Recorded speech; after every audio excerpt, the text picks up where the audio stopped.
It began quietly, as endings often do.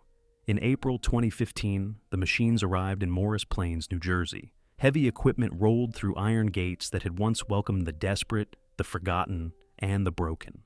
Dust rose in slow, billowing clouds over a structure so massive, so imposing, that for a brief moment it seemed impossible that anything made by human hands could bring it down. But they did. What fell that spring was not merely a building. It was 673,700 square feet of Second Empire Victorian stone, a colossus of arched windows, ornate cornices, and grand symmetrical wings stretching across nearly 1 full square mile of New Jersey hillside. At the time of its construction, it allegedly sat upon the largest continuous foundation ever laid in the United States. It was one of the most ambitious structures ever built in the name of healing. It was called Greystone Park Psychiatric Hospital, and its story is one of the most haunting in American history, because Greystone was not built out of cruelty. It was not built out of ignorance. It was built out of hope, a radical, almost utopian belief that the mentally ill deserved beauty, dignity, and care, that the right building in the right setting could heal a broken mind. What happened instead is a story about idealism swallowed whole by reality, about a promise America made and slowly chose to break. Chapter 1. The Gilded Age Crisis and the Woman Who Started It All. To understand what Greystone was, you first have to understand the world that made it necessary. In the middle of the 19th century, America was transforming at a speed that no one quite knew how to manage. Cities swelled overnight. Factories swallowed up the countryside. Immigrants arrived by the hundreds of thousands, chasing a promise that the land did not always keep. It was an era of extraordinary ambition and extraordinary suffering, and nowhere was that suffering more invisible than in the lives of those struggling with mental illness. There were no hospitals for them. The mentally ill were tucked away in poorhouses, chained in jails, locked in cellars.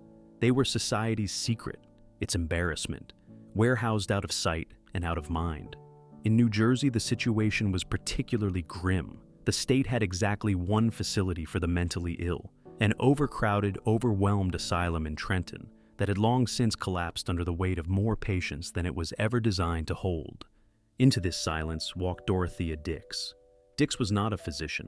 She was not a politician. She was a reformer, a teacher-turned-activist whose moral outrage had been ignited years earlier when she witnessed the conditions in which the mentally ill were kept across the northeastern United States. What she saw in jails and poorhouses, the filth, the chains, the profound human degradation, she refused to let the world ignore. She documented everything. She lobbied relentlessly. She placed the suffering of the mentally ill directly in front of lawmakers who would have preferred to look away. Her campaign was not gentle. It was persistent and ultimately impossible to dismiss. By the early 1870s, her advocacy had reached a turning point in New Jersey. The asylum in Trenton was beyond saving through expansion alone. It was overcrowded to a degree that had become a public health crisis as much as a humanitarian one. Something new had to be built. Something larger, something better. And Dix would accept nothing less. The New Jersey legislature, moved at last by years of pressure and the undeniable evidence of a system in collapse, appropriated $2,500,000 to acquire land and build the state's second asylum. It was a declaration, however reluctant, that New Jersey's mentally ill deserved more than what they had been given. Now came the question of where. Officials did not choose lightly. Over the course of their search, they visited approximately 42 potential locations across the state. They were looking for something specific, land that was not merely available, but genuinely suited to the vision they had in mind. What they needed was space, along with the natural resources to make a large, self-sustaining institution possible. They found it near Morristown, not far from the Morris and Essex Railroad, in a stretch of New Jersey countryside that seemed almost designed by nature for the purpose. The land was assembled from portions of several farms and lots across the early 1870s, with construction beginning on the portions already secured before the full acquisition was formally complete. The plots contained fertile soil, rock quarries for mining stone, sand pits for building materials, and natural reservoirs that could provide water and ice year-round. It was land chosen with what can only be described as a kind of reverence, as though the people making these decisions understood, even then, that what they were about to build would outlast all of them. They were right about that. Standing at the edge of those New Jersey hills in the early 1870s, looking out over the fields and the quarries and the quiet sky, you might have felt something like hope. Something extraordinary was coming. Chapter 2. The Architect, the Philosopher, and the Plan. Before a single stone was laid, there was an idea, and the idea belonged to a man named Thomas Story Kirkbride. Born in 1809 into a Quaker family in Pennsylvania, Kirkbride came of age in an era when psychiatry was barely a recognized discipline, when the treatment of mental illness was still more punishment than medicine. But Kirkbride believed something that most of his contemporaries did not, that the mentally ill were not lost causes, that they were not moral failures or divine punishments made flesh. They were human beings in the grip of an illness, and illness, he insisted, could be treated.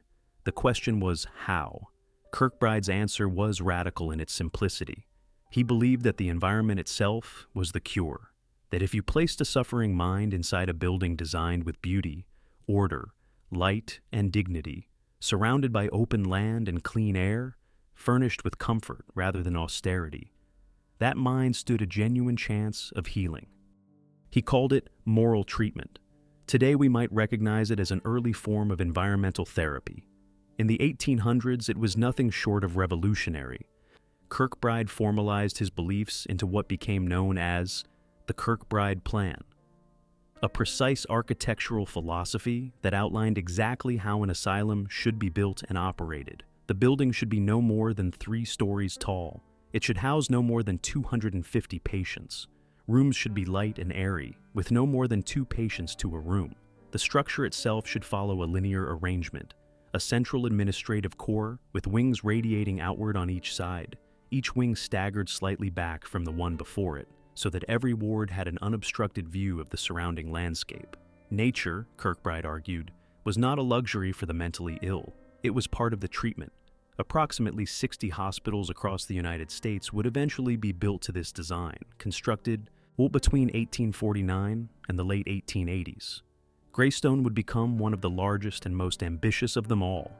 And it is worth pausing on that word, ambitious, because Greystone's intended capacity of 600 patients already exceeded Kirkbride's recommended ceiling of 250 before the building had received a single resident. The seed of what would eventually overwhelm the institution had been planted before the foundation was even poured. To bring his vision to life at the Morristown site, 2 key figures were appointed. The architect was Samuel Sloan, a Philadelphia-based designer of considerable reputation who shared Kirkbride's commitment to the plan's ideals. Working alongside him was Horace Buttolph, the superintendent of the Trenton State Asylum and a close friend of Kirkbride himself, who guided the institutional design with the authority of someone who had spent years watching the old system fail. A street on the Greystone campus would later bear Buttolph's name, a quiet tribute to the man who helped build something better. Ground was broken on August 29, 1871.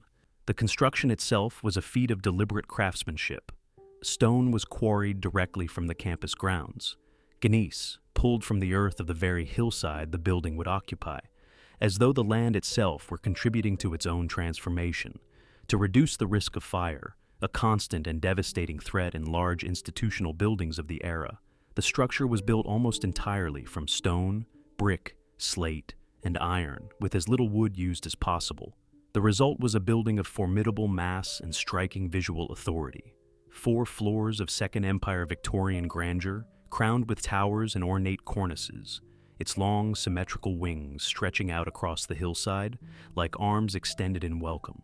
Inside, the wards were furnished with a care that reflected Kirkbride's philosophy in every detail. Wool rugs ran the full length of the corridors. Parlors held Victorian stuffed furniture, pictures, and curtains. Pianos sat in common rooms. Fresh flowers were placed in the wards. 40 wards in total, split evenly between 2 wings, one for men, one for women, with no communication permitted between them. Each ward was designed to accommodate 20 patients, with its own dining room, exercise room, and parlor. The most excitable patients were housed in wards furnished more sparsely, with sturdy oak pieces in place of the softer appointments. A practical concession, but one still rooted in the principle of dignity. Beneath the building, a network of tunnels and rails connected the various sections of what had become, by the time of its completion, a fully self-contained world. The campus included staff housing, a working farm, a post office, a fire station, a police station, and its own gas and water utilities. It was not merely a hospital. It was a community built entirely around the act of healing. On August 17, 1876, the hospital opened its doors. 600 patients were expected. The wards were furnished. The grounds were groomed. The flowers were fresh. For one brief, luminous moment, everything was exactly as Thomas Kirkbride had imagined it. That moment, as it turned out, would not last nearly long enough. Chapter 3: Promise, Growth, and the First Cracks. In the beginning, Greystone worked, but not without friction. But in those first years after the doors opened in 1876, the institution functioned largely as Thomas Kirkbride had envisioned. Patients moved through furnished wards. They tended the working farm on the surrounding grounds, growing and raising food that fed the entire campus. They walked the carriage drives that wound through the carefully groomed landscape. They gathered in the amusement rooms and the chapel. They lived as much as the era and their conditions allowed, with something resembling dignity. The philosophy was genuine, the effort was real, and for a time, the results gave the institution's founders reason to believe they had built something that mattered. In 1894, an industrial building opened on the campus, expanding the range of work available to patients beyond farming and groundskeeping. Inside its walls, men made brooms, rugs, brushes, and carpets. They did printing and bookbinding. The belief that structured, purposeful labor benefited the mentally ill was widely held at the time, and not without some medical basis. Work, it was thought, quieted a restless mind, gave shape to shapeless days, and offered patients a sense of contribution to the community that housed them. But the walls were already beginning to fill. By 1895, Greystone was already 365 patients over its intended capacity. What had been designed as a sanctuary for 600 souls now strained to contain nearly 1,000, and the consequences were immediate and grim. Typhoid fever broke out, traced to the overburdened water supply. Cleanliness was becoming impossible to maintain. In a decision that would come to define Greystone's next century, the administration began placing cots in the hallways, in the activity rooms, in the exercise halls, anywhere a body could be laid down. The board of managers did not pretend otherwise. In their own words, recorded for the institutional record, they declared plainly, "From a sanitary point of view, these cots are an abomination." A new dormitory building was completed in 1901, briefly easing the pressure, but by 1903, the hospital had crossed the 1,500 patient mark, and by 1911, 2,672 patients lived within Greystone's walls, more than 4 times its intended capacity. The relief had been temporary. The pattern, it was now clear, was permanent. The institution that had been designed for 250 was becoming something else entirely. New facilities multiplied across the campus. A photographic department was established in 1911, tasked with documenting patients, cataloging their facial expressions and physical characteristics in the hope of mapping mental illness onto the human face. It was a reflection of the pseudoscientific thinking of the era, a time when many in the medical community believed that madness left visible traces on the body. A dental clinic opened, a tuberculosis pavilion, a bowling alley that became enormously popular during winter months when the grounds were inaccessible. A small patient library was founded, a detail that somehow captures the strange duality of Greystone, a place where someone still thought carefully enough to curate books for patients, even as the corridors overflowed.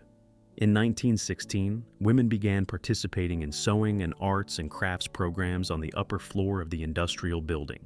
Then the war came. In the early 1920s, Greystone began receiving veterans of the First World War, men shattered by combat in ways that medicine had not yet found the language to describe.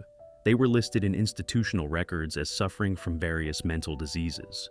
What many of them were experiencing would not be formally named for decades. Today we call it post-traumatic stress disorder. At Greystone, they were housed in a dedicated wing set apart from the general population, their particular anguish acknowledged if not fully understood. In 1924, the institution was given a new name, Greystone Park Psychiatric Center, a modernization of language, if not of conditions. In 1928, the Curry Building opened, a brand new reception and administrative complex, alongside the men's occupational therapy building, which allowed patients to take up tailoring and woodworking. On paper, the institution continued to evolve and expand. Beneath the surface, the pressure was becoming structural. Then came the fires. Between 1929 and 1931, 3 separate fires tore through sections of the Greystone campus. The worst erupted on November 26, 1931, originating from faulty electrical wiring on the 6th floor of the center section. The 4th floor north wards were destroyed. The central tower, one of the building's most distinctive architectural features, was consumed and had to be rebuilt. During the evacuation, patients were let out onto the grounds in the cold November air, the building burning behind them. The tower was eventually rebuilt, but it never matched the original in construction or style. Something had been lost, not just architecturally, but symbolically. The building, conceived as a monument to healing, now bore visible scars that no restoration could fully erase. The opening of Marlborough Psychiatric Hospital in 1931 brought what seemed like relief. Patients were transferred to the new facility over the following years. But the relief came with a cruel irony. Only the most able-bodied patients qualified for transfer. The older, the sicker, the most profoundly ill were left behind. By the mid-1930s, the state was bringing in workers through the WPA, a federal Depression-era employment program, to fill the labor gap that the transferred patients had left. Greystone had become a place where America sent the people it did not know what to do with, and then struggled to care for them once they arrived. And yet, even in the shadow of all this, something remarkable was still happening within Greystone's walls. Electroconvulsive therapy had been introduced in the main building as a state-of-the-art treatment. Hydrotherapy rooms, equipped with the treatments that the era considered advanced, served both the men's and women's wards. By modern standards, some of these methods appear severe. In their time, they represented the genuine frontier of psychiatric medicine, applied by people who believed they were helping. In the mid-1950s, a woman named Dr. Hildegard Piepelau, who would later be recognized as the mother of psychiatric nursing, chose Greystone, with all its contradictions, as the training ground for her students at Rutgers University. She was pioneering psychiatric nursing as a formal medical specialty. She needed a real institution. She chose this one. Whatever its struggles, Greystone remained a place where serious medicine was still being practiced, where the effort to understand and treat the human mind continued even as the walls strained around it. It was in this complicated, crowded, striving institution that some of the most recognizable names of the 20th century would find themselves within Greystone's walls. In 1956, Woody Guthrie arrived. The folk singer and songwriter came to Greystone not as a psychiatric commitment, but voluntarily seeking care for Huntington's disease, the degenerative neurological condition that was slowly taking everything from him. He would remain there until 1961, his guitar still present, his spirit still restless, even as his body failed him. Naomi Ginsberg was another soul who passed through these halls. The mother of poet Allen Ginsberg, she was a patient at Greystone during some of the most turbulent years of her son's young life. Her suffering would become the raw material for one of the defining works of American poetry. His poem, Kaddish, written in her memory, transformed Greystone's walls into literature, into grief made permanent on the page. There was also Enoch Bolas, who was treated at Greystone following a breakdown attributed to overwork and malnutrition, though the precise dates of his time there remain unverified. These were not statistics. They were human beings caught inside an institution that was doing its imperfect, overburdened best.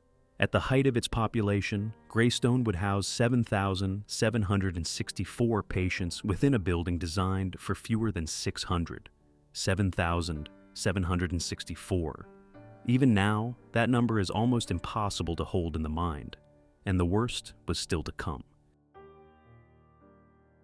Chapter 4: Deinstitutionalization and Collapse. By the time the 1970s arrived, the assumptions that had built Greystone were crumbling. For decades, the prevailing belief had been that the mentally ill belonged in institutions, that the hospital, however flawed, was the appropriate place for those who could not function in the world beyond its walls.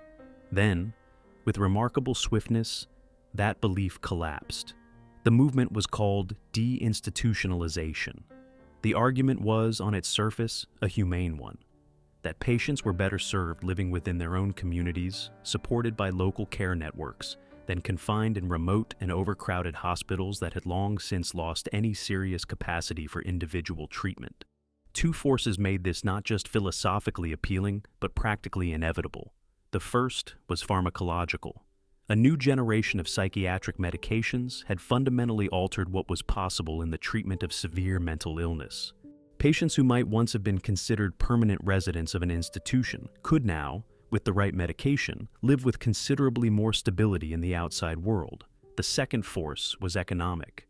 New legislation passed in the 1970s made it illegal for patients to work within institutions unless compensated at minimum wage. At a stroke, the system of patient labor that had helped sustain Greystone's operations for nearly a century became legally untenable. Hospital costs climbed sharply, and the financial argument for maintaining large state psychiatric institutions grew harder and harder to defend. The legal reckoning came swiftly. Around 1974, a group of Greystone patients initiated a class action lawsuit against the state of New Jersey. Known as Doe versus Klein, the case argued that the hospital was failing its patients on the most fundamental level, that the conditions of their confinement violated their basic rights. The appellate court issued its decision in 1976. The state was ordered to build community housing for patients, provide proper transitional living arrangements, and guarantee adequate staffing and standards of care. It was a legal victory, but it also accelerated the hollowing out of the very building that had housed them. 20 independent living cottages opened on the Greystone campus in 1982. Slowly, ward by ward, the great Victorian wings of the Kirkbride building began to empty. By 1988, it was complete. All patients had been moved out of the main building entirely. The wings that Samuel Sloan had designed with such careful attention to light and air and human dignity stood silent. Only the center section remained in use, repurposed for administration. Students from Drew University, recognizing what was being lost, mounted an effort to have Greystone Park listed on the National Register of Historic Places. The application was declined, the register requesting that the entire hospital system be submitted as a unified historic district, rather than the Kirkbride building alone. One student did manage to secure a listing for the campus gas house. It was a small act of preservation against a tide that was already turning. The 1990s were, by almost any measure, the bleakest decade in Greystone's long history. Patient escapes became a recurring problem, and not merely inconvenient ones. Some of those who left the grounds without authorization had serious criminal histories, prompting public alarm and renewed scrutiny of the institution's ability to maintain basic security. More troubling were the accusations that began to surface regarding staff conduct. Serious allegations of misconduct and abuse drew the attention of investigators and the press. The state was forced to confront the possibility that its obligation to protect vulnerable patients was not being met. The physical campus was deteriorating visibly. Buildings were crumbling, basic amenities were lacking, and then came the threat that focused minds with particular urgency. Greystone found itself in danger of losing its accreditation from the Joint Commission on Accreditation of Healthcare Organizations, the body whose certification was the institution's financial lifeline. Loss of accreditation would have cost approximately $35 million annually in Medicaid and Medicare funding. A Senate task force was appointed. A 6-month investigation was launched. The hospital passed. Barely. But the damage to its reputation was permanent. And into this deteriorating institution, in 1993, came a man named Charles Cullen. Cullen was a nurse, quiet, unremarkable in appearance. He was treated at Greystone that year, following a series of personal crises. At the time, nothing about his presence distinguished him from the many others who had passed through the institution's doors. Years later, investigators would allege that Cullen had been responsible for the deaths of dozens, and possibly hundreds, of patients across the multiple hospitals where he had worked over a career spanning more than 16 years. The precise number has never been confirmed. He became known as the Good Nurse. His time at Greystone was brief, but his presence there, in an institution already struggling with oversight and the basic protection of its patients, stands as one of the darkest footnotes in its history, not because of what happened within Greystone's walls specifically, but because of what it reveals about systems worn too thin to catch what was hiding in plain sight. The building that Thomas Kirkbride had imagined as a place of healing had become something to be managed, contained, and eventually walked away from. The question was no longer whether Greystone would survive. It was how long the ending would take. Chapter 5. Decisions, Delays, and Demolition. The end did not arrive all at once. It came in pieces, slowly, bureaucratically, with the particular cruelty of a decision made not in anger, but in indifference. Greystone did not fall because anyone hated it. It fell because, one by one, the people who had the power to save it chose not to. The dismantling began in 1997, years before any official closure order had been issued. The tuberculosis pavilion came down first, the morgue followed, then the garage, the print shop, the tailor shop, the employee dormitories that had once housed the staff of a fully functioning campus. These were the working bones of the institution, unglamorous, functional, and irreplaceable in their own quiet way. Their demolition was presented as modernization, as efficiency. What it was, in truth, was the beginning of an erasure. In 1999, the state of New Jersey released a formal report on the future of the Greystone campus. The report acknowledged plainly that the main Kirkbride building was not suitable for long-term future use as a hospital. A new, smaller facility should be built, the report argued, and the older structures should be cleared. But then came the sentence that history has not been kind to. The report also stated that the main building should be preserved due to its historical significance. The state knew what it had. It chose in the end not to keep it. In the year 2000, Governor Christine Todd Whitman issued the order that made the institution's fate official. The facility, then operating with approximately 550 beds, a shadow of its peak, was to be closed within 3 years. The following year, Morris County negotiated the purchase of approximately 300 acres of the Greystone campus from the state of New Jersey. The price was $1. Attached to the sale was a legal stipulation of lasting consequence. The land could never be used for commercial development.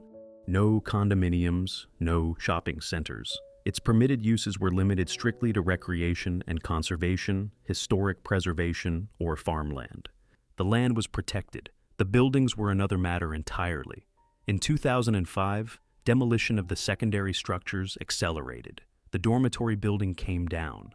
The same year, the state issued a bond exceeding $186 million to fund the construction of a new psychiatric hospital on the Greystone campus. Ground was ceremonially broken that November, up the hill and across the street from where the old building stood. Between 2007 and 2008, the entire Curry complex was demolished. The medical clinic building, the Curry reception building, and the employee cafeteria, all gone. The campus that had once contained a post office, a fire station, a police station, a working farm, a bowling alley, a greenhouse, and a network of underground tunnels was being reduced methodically to open ground. On July 16, 2008, the patients were finally moved into the new hospital building. The old Kirkbride building, which had stood for 132 years, was left behind. Its doors were closed. Its corridors fell silent. The answer to what would happen next came in August of 2013, when state officials announced that the main Kirkbride building would be demolished. The reaction was immediate and fierce. The preserved Greystone Society mobilized with renewed urgency. Protests were organized, petitions circulated, media coverage spread beyond New Jersey, drawing attention from preservationists and historians across the country who recognized in Greystone's situation a story that was not unique to one state, but symptomatic of a national failure to reckon honestly with architectural and institutional heritage. The argument for preservation was not merely sentimental. Other Kirkbride hospitals across the country had been successfully repurposed, converted into apartments, hotels, and arts centers that had revitalized their surrounding communities. The precedent existed. The model was proven. In 2014, a company called Alma Realty submitted a proposal to restore and redevelop the Kirkbride building at no cost to the state of New Jersey. Governor Chris Christie announced the state would not be pursuing the bid. A demolition contract of $34,400,000 was awarded to North Star Contracting Group, a decision that drew sharp and lasting criticism from preservationists who noted, with considerable bitterness, that the state was willing to spend $34 million to destroy what it had been offered to save for free. Preserve Greystone filed an emergency appeal to halt the demolition. The state courts declined to hear it. On April 6, 2015, the machines arrived. Hundreds of people gathered outside the gates of the Greystone campus that day. Residents, historians, former patients and their families, people who had spent years fighting for a building that most of them had never been allowed inside. They stood and watched as the demolition began. Some held signs, some held cameras, some simply stood in silence. Before the heavy equipment moved in, a dedicated group worked to rescue what they could. Stunning cast iron staircases, artifacts of Victorian craftsmanship that had survived fires and more than a century of institutional decay, were carefully extracted and preserved. And the main entrance doors were removed, carefully packed, and sent to the Woody Guthrie Center in Tulsa, Oklahoma. By October of 2015, it was over. 673,700 square feet of Victorian stone, allegedly the largest continuous foundation in the United States when it was built, a building that had housed nearly 8,000 human souls at its peak, had been reduced to rubble and cleared from the New Jersey hillside. The field was quiet and the hill was empty. The following year, in 2016, a man named Bob Dylan visited the Woody Guthrie Center in Tulsa. He had come to pay his respects to the musician who had shaped his earliest understanding of what a song could mean and what a life in music could look like. While he was there, someone showed him the doors of Greystone Park Psychiatric Hospital, salvaged from the rubble, transported across the country, preserved behind glass in a museum dedicated to a folk singer who had spent 5 years within the building they once belonged to. Dylan stood and looked at them. He had walked through those doors in 1961, 19 or 20 years old, a young man visiting his hero in a place he could not have fully understood at the time. Now, more than half a century later, the doors were all that remained. It is, perhaps, the most quietly devastating image in Greystone's entire story. Not the demolition, not the protests, not the $34 million contract. Just a man standing before a pair of salvaged doors, remembering a world that no longer existed. Chapter 6. Even the Rubble Remembers. There is a field in Morris Plains, New Jersey, where nothing stands. The grass grows there now, undisturbed. The hill rises and falls as it always has. The sky above it is wide and indifferent. If you did not know what had once occupied that ground, if no one told you, if there were no photographs, no records, no salvaged doors in a museum in Tulsa, you would never guess that something extraordinary had been there. That is, perhaps, the most troubling thing of all. Greystone's story is not simply the story of one building in one state. It is the story of an entire philosophy, rising, straining, breaking, and finally disappearing from the earth without ceremony. Thomas Kirkbride did not build asylums out of cruelty. He built them out of conviction, the belief that the suffering mind deserved beauty, dignity, and space, that the right environment could do what chains and cellars never could. That idea was not wrong. It was overwhelmed, not by malice, not by any single villain or catastrophic decision, but by the slow accumulation of underfunding, political indifference, and a society that preferred to look away from its most vulnerable citizens rather than face the true cost of caring for them. Greystone was never given what it needed to fulfill what it promised.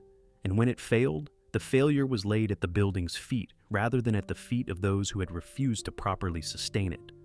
Someone chose to spend $34 million tearing a building down rather than accept a free offer to restore it. Someone chose to dismiss the precedents set by other states, other communities, other buildings that had found a way forward. Those decisions have names attached to them, and history, when it is honest, does not forget. But history also owes something to the people whose names it never recorded. The tens of thousands of patients who passed through Greystone's doors across 132 years. The veterans who arrived shattered from trenches they could never fully describe. The mothers and fathers and children and artists and ordinary people whose minds had turned against them, who had nowhere else to go and no one else to turn to.